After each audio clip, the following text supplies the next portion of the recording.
You know, I know yesterday we had talked about whether or not minis exist. And yeah, they do. But we didn't really talk about why.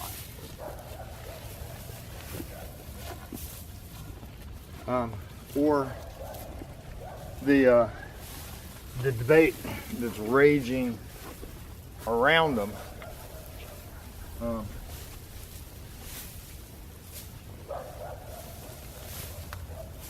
You know, as far as the why,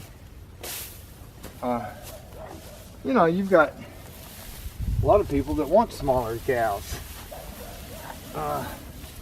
Homesteaders with, you know, 5 acres or less.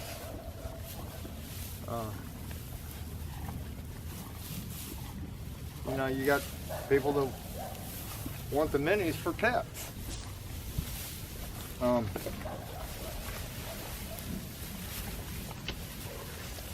You know, and I can kind of understand that. I mean, especially with these two. I mean, who doesn't like small animals? Somebody can take a full-size cow and breed it down to the size of a dog. People are going to eat that up. Not literally, you know what I mean.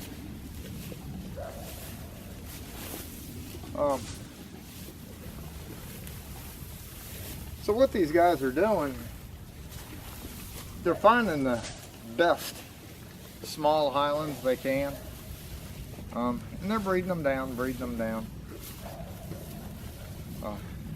You know, the problem is finding good quality small Highlands.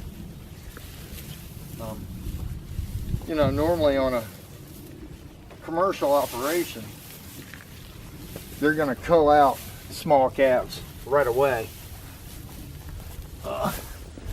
Highland cattle have a really slow growth rate.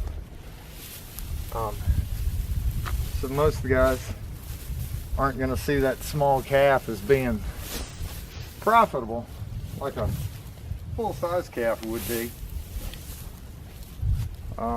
And they also don't want to take the chance on those small cow genes coming back into their fold later on. So they'll just go ahead and cull them. You know, and part of the problem is, due to the lack of small Highlands, pure Highlands, you know, you've got some people out there mixing them. You know, I mentioned the dwarf gene yesterday, and I said something about being chondro positive. And I didn't really explain that. Chondro is the dwarf gene. So when you do genetic testing on cattle, and it comes back from a Highland as being chondro positive, basically what that means is that sometime in the past, that line of Highlands has been bred with a breed of cattle that does carry the chondro gene, primarily Dexters. You know, normally if you're going to breed down a Highland for size, you're going to breed it with something like a Dexter, which is a smaller breed of cattle. And that's why you get the chondro gene in Highlands. You know, and the problem with that is because you're mixing the breed, it's not a pure Highland anymore. So the guys that breed Highlands take great pride in having pure blood Highlands. You know, rightly so. But you got these guys that are, you know, trying to do it ethically. You know, they're breeding down the small ones.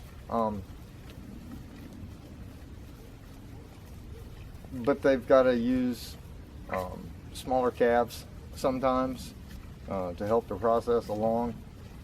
You know, it's just like any other breed you're trying to develop.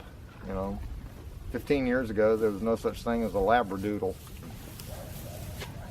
You know, so there's always a point of contention between breeders of full-size Highlands and the guys that are trying to breed the minis, and the girls. Sorry, Connie.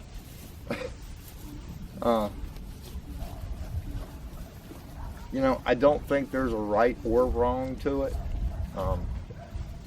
You know, personally speaking, you know, I can certainly understand somebody wanting a small cow.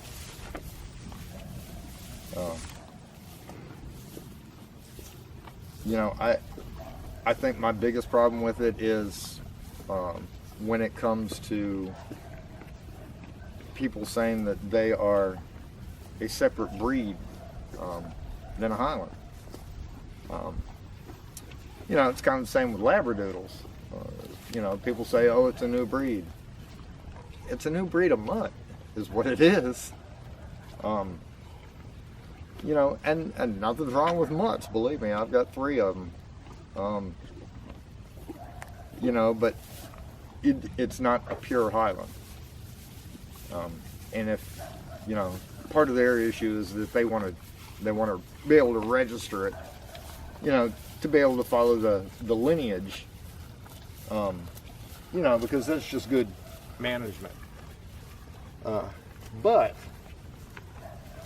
the Highland Registry will not allow for mixed cows to be registered. So there's your problem.